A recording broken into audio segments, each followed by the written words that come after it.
বিসমিল্লাহির রহমানির রহিম। সুপ্রিয় শিক্ষার্থীবৃন্দ, তোমরা যারা সপ্তম শ্রেণীতে পড়ো, তোমাদের বিষয় ছিল তথ্য ও যোগাযোগ প্রযুক্তি। এই বিষয়ে সিলেবাস এবং প্রশ্নের ধারণা সম্পর্কে জানাবো। তো এখানে তোমাদের বিষয়বস্তু এটা থাকবে ব্যবহারিক, কোনো থিওরি পরীক্ষা হবে না, ব্যবহারিক পরীক্ষা। প্রথম অধ্যায়ে প্রাত্যহিক জীবনে তথ্য যোগাযোগ প্রযুক্তি। এখানে ব্যক্তি জীবনে তথ্য যোগাযোগ প্রযুক্তি ব্যবহারের ক্ষেত্রগুলি চিহ্নিত করতে পারে।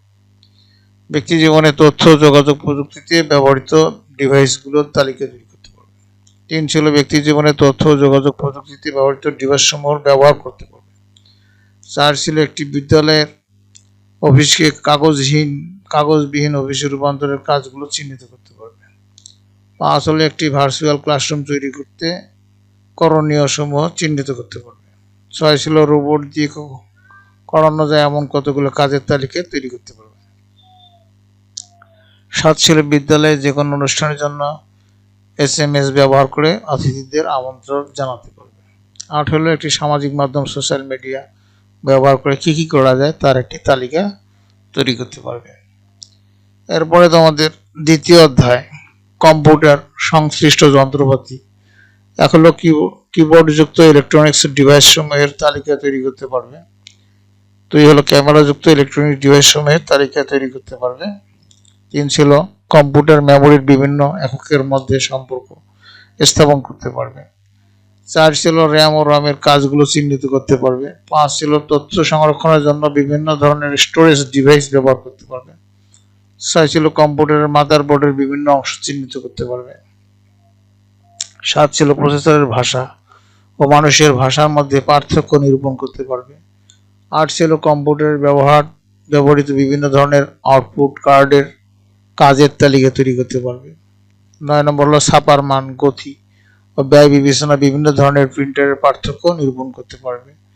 10 হলো একটি বিদ্যালয়ে ব্যবহারের জন্য প্রয়োজনীয় ইনপুট আউটপুট ডিভাইসের তালিকা তৈরি করতে পারবে। তৃতীয় অধ্যায় নিরাপদ ও নৈতিক ব্যবহার। 1 ছিল মাত্রাতিরিক্ত ডিজিটাল ডিভাইস ব্যবহারের ক্ষতিকর দিকগুলো চিহ্নিত করতে পারবে। 2 হলো সামাজিক ক্ষেত্রে মাত্রাতিরিক্ত ডিজিটাল ডিভাইসের ব্যবহারের প্রভাব সম্পর্কে পোস্টার তৈরি করতে পারবে। 3 ছিল তথ্য যোগাযোগ প্রযুক্তির ব্যবহার সম্পর্কে আইনি অপরাধসমূহের তালিকা তৈরি করতে পারবে। 4 হলো ডিজিটাল ডিভাইস নিরাপদ নৈতিক ব্যবহারের প্রয়োজনীয়তার উপর পোস্টার তৈরি করতে পারবে। 5 হলো মাত্রাতিরিক্ত ডিজিটাল ডিভাইস ব্যবহারের পরিণতি চিহ্নিত করতে পারবে। চতুর্থ অধ্যায় ছিল word processing. Word processor program চালু করে জাতীয় সঙ্গীতের লাইনগুলো টাইপ করতে পারবে। 2 ছিল একটি ডকুমেন্ট টেক্সট কাট, কপি পেস্ট এবং online alignment, style, font size পরিবর্তন করতে পারবে। কিবোর্ড শর্টকাট কমান্ড ব্যবহার করে টেক্সট অ্যালাইনমেন্ট করতে পারবে। 4 ছিল তৈরিকৃত ডকুমেন্ট প্রিন্ট করতে পারবে। পঞ্চম অধ্যায় ছিল শিক্ষা ইন্টারনেট ব্যবহার। শিক্ষাক্ষেত্রে কম্পিউটার ইন্টারনেট ব্যবহারের ক্ষেত্রসমূহ তালিকা তৈরি করতে পারবে। ভবিষ্যতে শিক্ষাক্ষেত্রে কম্পিউটার ইন্টারনেটের ভূমিকা চিহ্নিত করতে পারবে। একটি সার্চ ইঞ্জিন ব্যবহার করে নিচের তথ্যগুলো প্রদর্শন করে দেখাতে পারবে। বাংলাদেশের শিক্ষা ব্যবস্থা, origin of matter, William Shakespeare, Kazi Nazrul Islam, পদার্থের 3 অবস্থা। শিক্ষামূলক কোনো ওয়েবসাইট হতে প্রয়োজনীয় তথ্য সংগ্রহ করতে পারবে। বিশেষ দ্রষ্টব্য হলো তোমাদের এই যেখানে মোট পিরিয়ড হলো 72 পিরিয়ডের পর তোমাদের এই বইটি শেষ করবে তোমাদের স্যাররা। আর তোমাদের বিশেষ দ্রষ্টব্য তথ্য যোগাযোগ প্রযুক্তি বিষয়ের ব্যবহারিক ক্লাসে প্রয়োজনীয় তাত্ত্বিক অংশ সম্পন্ন করতে হবে ব্যবহারিক ক্লাসের মধ্যে। এখন নম্বর বন্টনটা এখানে তোমাদের কি থাকবে, তোমাদের মোট নম্বর হলো 50, ধারাবাহিক হলো 25, চূড়ান্তের মধ্যে 25, এটা প্র্যাকটিক্যাল পরীক্ষা। তো ব্যবহারিক চূড়ান্ত মূল্যায়ন নম্বর বিন্যাস। 1 হলো জব অনুশীলন, যন্ত্র উপকরণ সংযোজন, ব্যবহার প্রক্রিয়া অনুসরণ, উপাত্ত সংগ্রহ এবং প্রক্রিয়াকরণ, অঙ্কন, পর্যবেক্ষণ, শনাক্তকরণ অনুসরণ করে ব্যবহারিক জব সম্পাদন করে দেখানো অর্থাৎ দেখাইতে হবে। এখানে থাকবে 15 নম্বর, এটা পারদর্শিতার মানদণ্ড।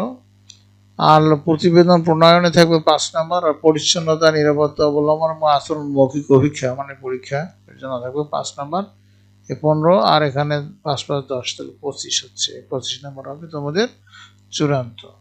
ব্যবহারিক ধারাবাহিক মূল্যায়নের নম্বর বিন্যাস হলো যে প্রতিটি জব এক্সপেরিমেন্টের জন্য নির্ধারিত নম্বর আছে 10, জব অনুশীলনের জন্য আছে 6, রিপোর্ট প্রস্তুতকরণের জন্য আছে 2, পরিচ্ছন্নতা, আচরণ এবং নিরাপত্তা অবলম্বনে 10, এই হলো 10 নম্বর। তোমাদের সকল জবের নম্বর ধারাবাহিকভাবে নির্ধারিত করে মোট নম্বরে রূপান্তর করতে হবে।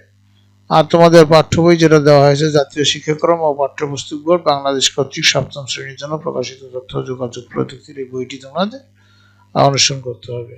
এই ছিল তোমাদের তথ্য প্রযুক্তির সিলেবাস এবং প্রশ্নের ধারণা। আশা করি তোমরা বুঝতে পেরেছো। তোমাদের সার্বিক মঙ্গল ও সুস্বাস্থ্য কামনা করে এবং পরবর্তী ক্লাস দেখার আমন্ত্রণ জানিয়ে বিদায় নিচ্ছি। খোদা হাফেজ।